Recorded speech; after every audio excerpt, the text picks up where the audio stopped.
Reportando las noticias, how bilingual students at Montclair State University are changing the face of news. Up next on Carpe Diem.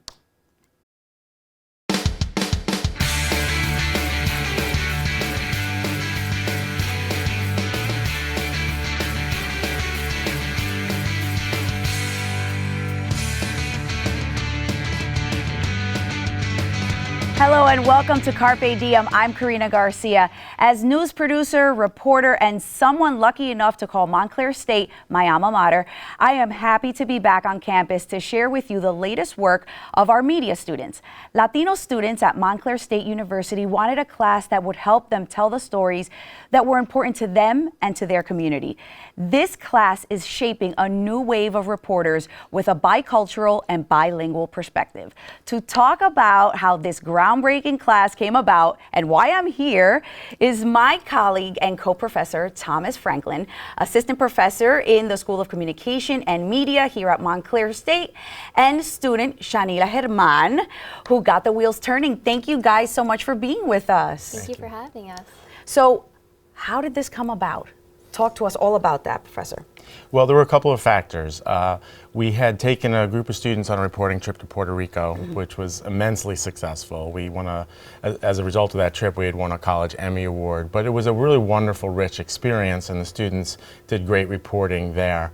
And at the same time, we had a number of students, Shanila was one of them, who came to me and said, you know, a bilingual class would be a really good addition to our curriculum. I love the idea. I took Shanila and Lucia, who was the other student, to see Dr. Strudler and Dr. Messiano. They loved the idea. They brought in Dr. Goldfarb with the Hispanic Initiative on campus, and we decided we would put this class together. And then I did a search for a co-instructor, which is when I discovered you, and much to my delight, you've been a great addition to our faculty. Thank you so much. Well, we come from different worlds. I come from television and you come from print and different platforms in media. So it's been very cool to see how we've kind of been able to work together, and the students that are at different levels, even from different majors. It's been fantastic. We have a really great group of students who have really embraced what it is we're trying to teach them. They've been really excited about this platform that they've been able to express themselves in. And it's really been wonderful in so many regards. And I think the class is something we're going to try and build off of in the future. Absolutely. Well, Shanila is with us now, and she's also part of the class, and she got everything going. How did this come to be? Talk to us a little bit about how that happened, and how do you feel in the class now that you've seen it come to fruition? Well, right now I feel amazing that the class is actually something that we were able to achieve. A little bit like Professor Franklin said, this class started because my friend Lucia and I were talking one day, and we were like, wow, there's so many great classes here at Montclair State, but there's no bilingual class. There's not a class for both Spanish-speaking and English-speaking students. And for us, that was just like an eye-opening. Why wasn't there a class like that? And we brought it up to Professor Franklin. We brought it to his attention. He took it to heart and was like, well, yeah, we should do something about it. And I believe in a span of 30 minutes, we went to Dr. Strudler and we explained to him the situation. And he heard us, and we did something about it. And now we're here.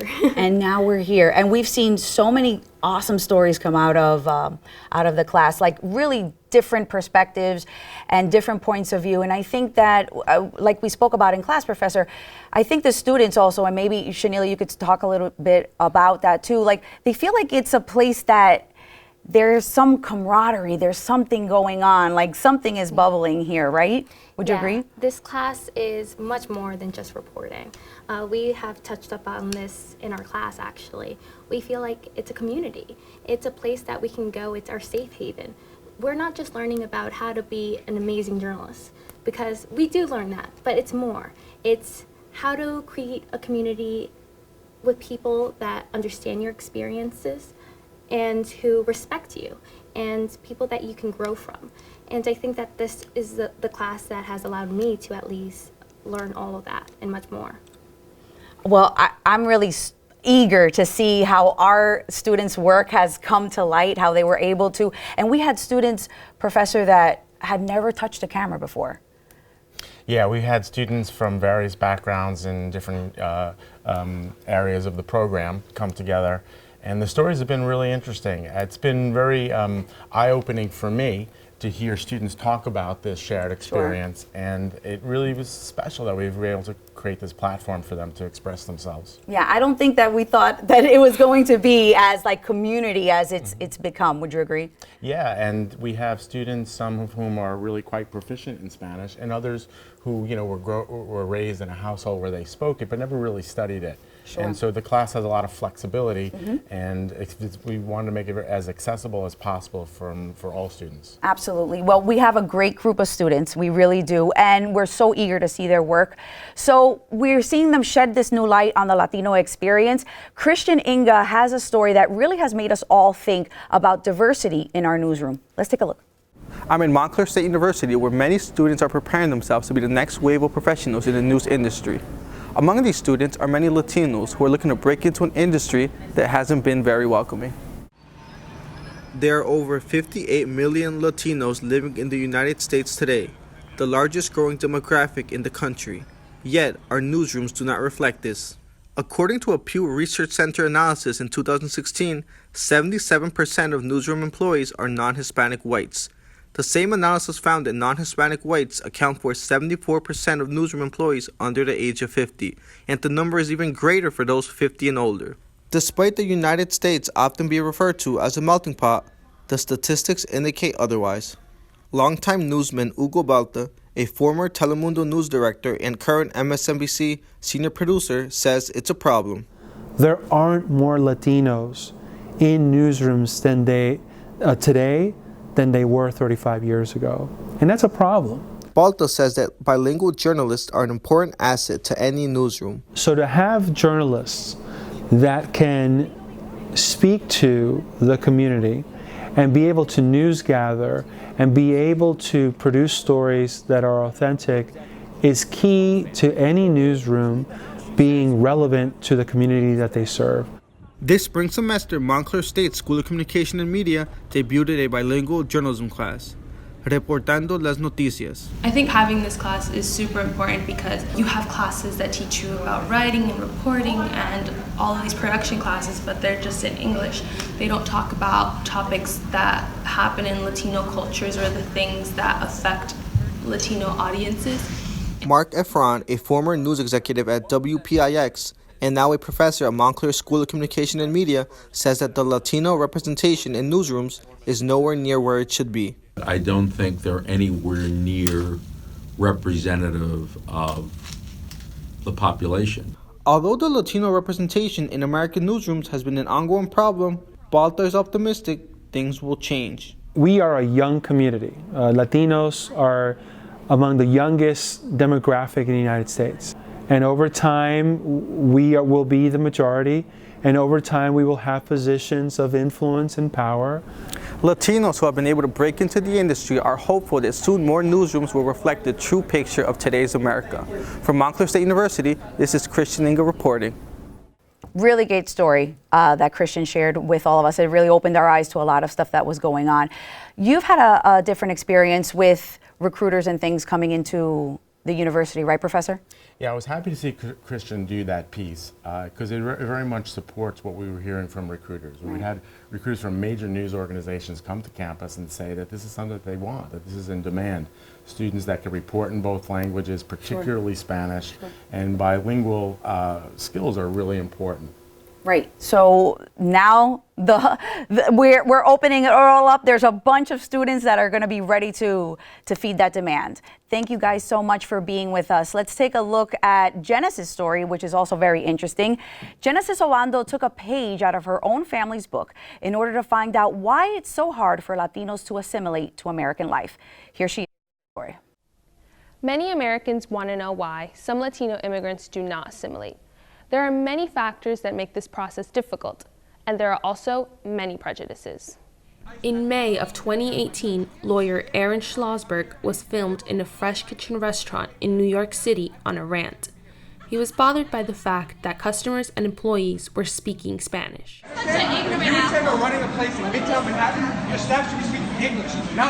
The process of assimilation for Latinos is complicated.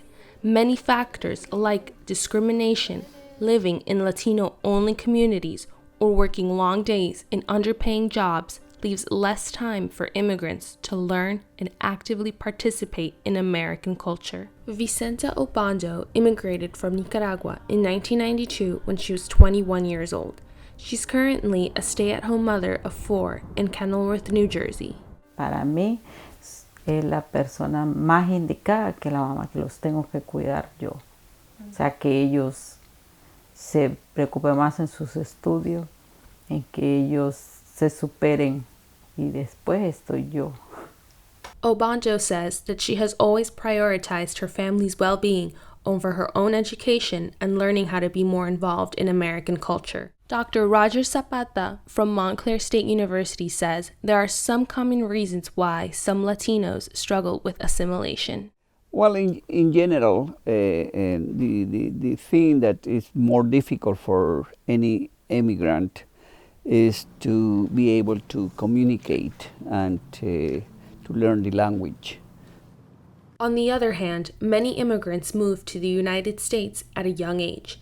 They were able to learn English quickly and participate in American culture. Therefore, assimilation was easier for them.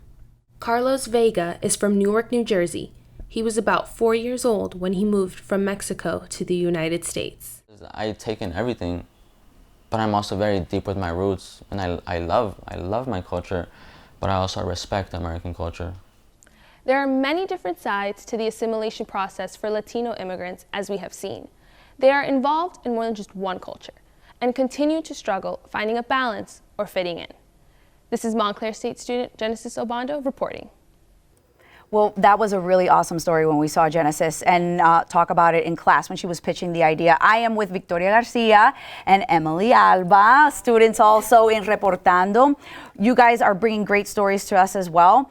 Victoria, we are going to talk about something that's kind of near and dear to our heart because we're both Cuban American. Not all the roads to immigration are created equal. Exactly. So talk to us a little bit about how that idea came to light for your story. Well, I was really reflecting on my family's own immigration story, and I was also listening to my classmates, their personal stories regarding that, and I think talking about Cuban immigration in comparison to the immigration we see today, I think it's a touchy subject. I think it makes certain Cuban Americans uncomfortable. You know, nobody likes to be called out, not necessarily called out, but no one likes to hear the ugly truth, you know? And I think I had fun making this package because I feel like it brings to light the topic that I really wanted to put out there. And yeah, I'm really proud of it. Absolutely, and we're super proud of you too. So let's take a look at Victoria's story. Here it is. Despite growing tensions with a new presidential administration, one specific group hasn't had to face the blunt force of immigration struggles other migrant groups have endured. Cuban Americans are outsiders looking in at an issue ravaging the rest of Latin America. Wide-scale immigration from Cuba began during the Cuban Revolution in 1959. The 1966 Cuban Adjustment Act allowed Cuban defectors to become lawfully permanent residents within the United States following 1 year of being on U.S. territory. The mass immigration that ensued due to this act has been seen as giving preference to the one specific group. Many Cuban American millennials are more liberal and left-leaning in their political ideologies than their parents ever could be, such as Alex Valdez. I think it needs to get back to where it was. I think the current administration's policies on immigration are way too strict and very racist. I know a lot of people might not agree with that, but there's a lot of prejudice and racism and us versus them rhetoric going on, and I think it's become a problem. This divide in politics, fueled by a generation gap, has established stark opinions in how the U.S. should handle immigration issues today. Mike Reyes, a Cuban-born immigrant who arrived in Miami, Florida at the age of 2 in 1967, holds a similar opinion to current immigration issues as the older Cuban-American generation. Oh, unfortunately, there's so many programs that the people that come here, they take advantage of it, and it seems like they really do not want to really work for anything. They feel that they're entitled to things. The difference in opinion between the young and the old will continue to clash, but the special kind of privilege Cuban immigrants have had is difficult to compare to the trials and tribulations faced by the rest of Latin America. Very interesting perspective. And I may add that this was shot during spring break on your phone. Yes, all on an iPhone. That's unbelievable. When we saw the picture quality, we were like, that was all on your phone? So that's amazing. See, it could really be done on spring break, on vacation. Yes, thank you. So now let's talk to Emily a little bit about how did you find this story, how this one little hashtag is changing all the stereotypes people could have about Latina women. Talk to us about how you found the story. So my advisor, she knows the co-founder of the movement, and she was like, listen, there's this woman who is impacting the Latino community right now at big. She's changing something that was negative into something positive, which I think is so inspirational to young Latinas. Absolutely. Let's take a look. Ana Feliciano is ending Latina stereotypes by showcasing content that inspires other Latinas on social media. By showcasing Latinas pursuing their dreams, pursuing their passions, and doing significant things in the community and our culture that younger girls like I was could see like, oh yeah, I can do that too. It's not just, you know, the people that I see on TV or the people that I see in the media. So I feel like social media could be used for good in that way. At least that's our goal. And we get so many DMs from Latinas across the country. Every time I do the orders for the shirts, I get so excited because I ship shirts to like Utah and Seattle and all tons of places in California and just across the country. And I'm like, I'm in New Jersey. I'm in this little town. And you know, this movement is really kind of like spanning the country. And people DM us and they're like, thank you so much for what you're doing. Thank you so much for showing that we are so much more than, you know, what they show in the media. Even though the movement is changing Latina stereotypes, it is creating controversy. If you go into a search engine and you put Latina, M-A-D-E, and it changes it to M-A-I-D, the search results are pornography, showing Latina women as subservient, and just showing us in a bad light. If you put any other ethnicity, if you put Chinese made, Indian made, it doesn't happen. So it's a little bit insulting to see that we are the only culture that is downgraded towards that. Not only has the movement changed Feliciano's life, but also Gabriela Castro, who has been inspired by the many women she has met as an intern at Latina Made, Not Made.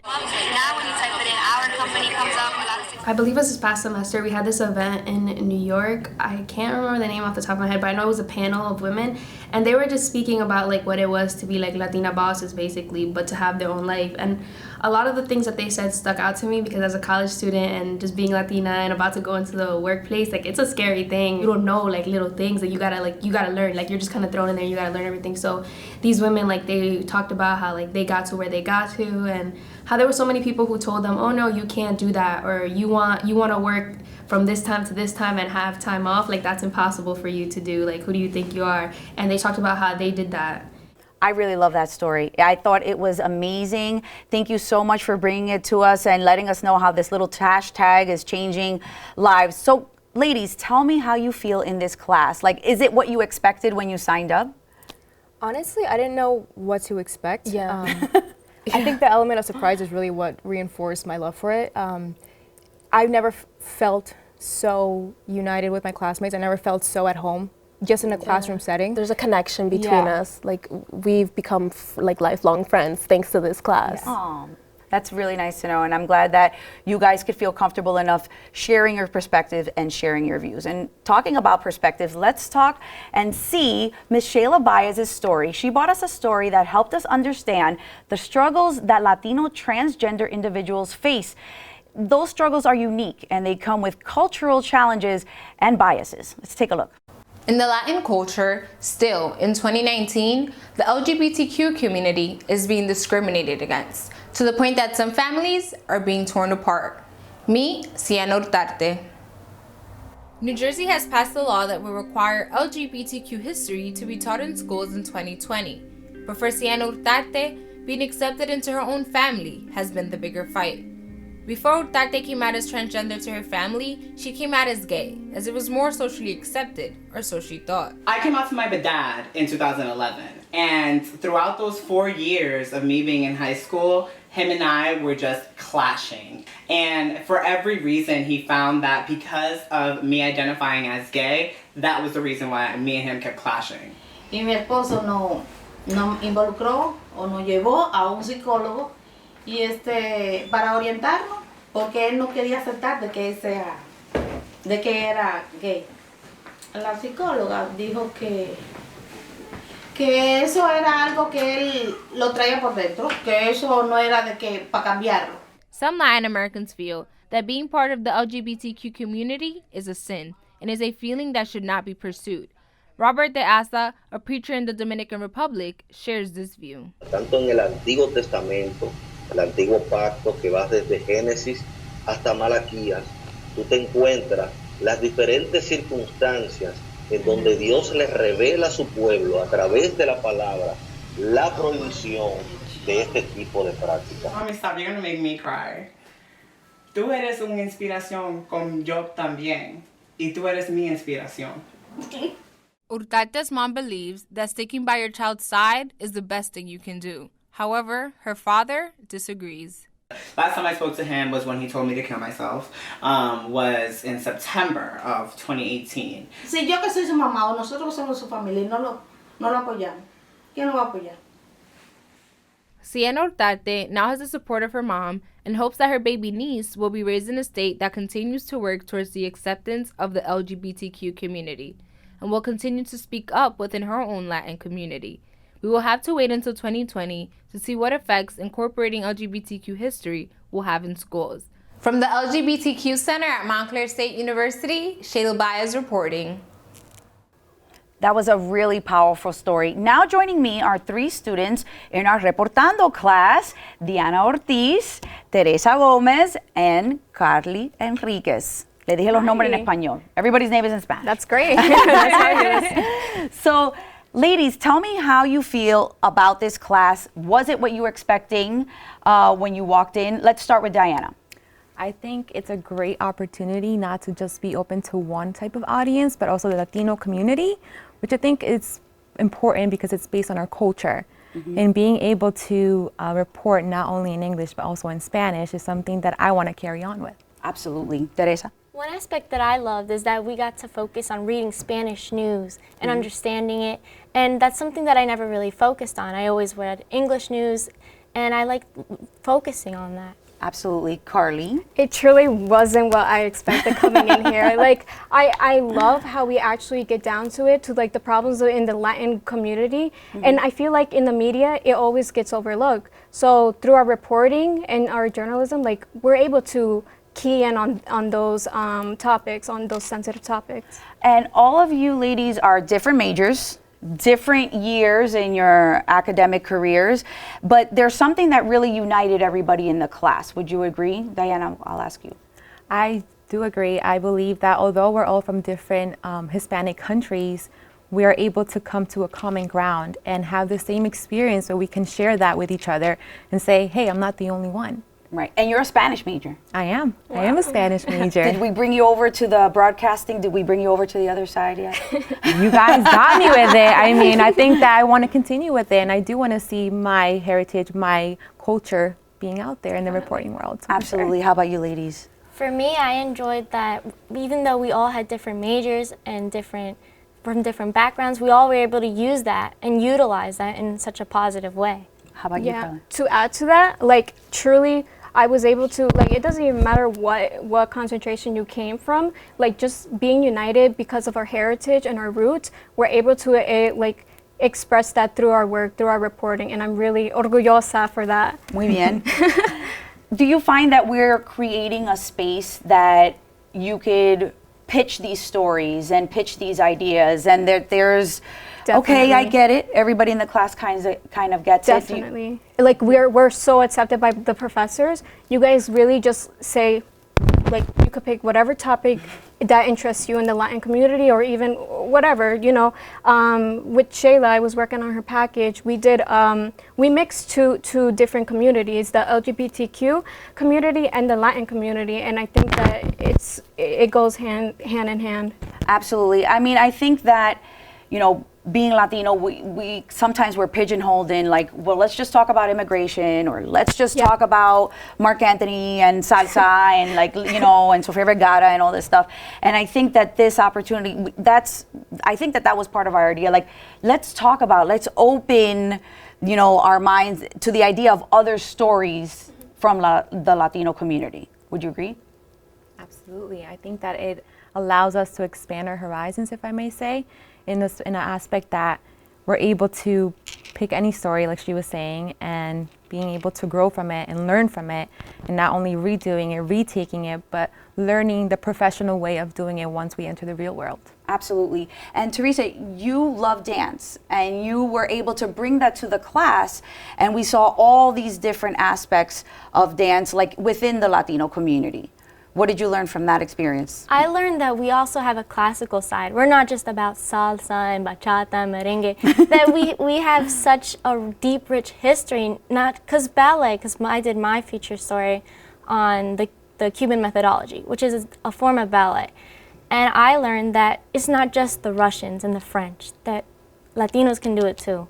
And Latinx people can do it too. Awesome. Well, thank you ladies so much. I can't wait to continue to see all these stories that are coming. I hope you guys already have a pen and paper and are already thinking of all the other stories that you could do. We don't need cameras. You guys could use your phones. So next class, I hope you guys all have stories lined up that we're gonna absolutely do. Definitely. So now that you know that, we just wanna thank you guys for being with us, for being part of this idea. And I hope that we've been able to give you everything that you expected as part of this class. Would you agree? Yes, completely. Yes. Even more than what we thought. More than we could imagine. There you go. That's what I like to hear. Well, thank everybody for joining me. It's been a pleasure helping you bring to the many stories that our Latino students right here at MSU have been so eager to share. If you'd like more information about this or any other Carpe Diem, you could write us at the email address on screen, carpediem@mail.montclair.edu, or call us at 973-655-5158. Para Carpe Diem, les hablo Carina Garcia. Gracias por estar con nosotros. Nos vemos pronto.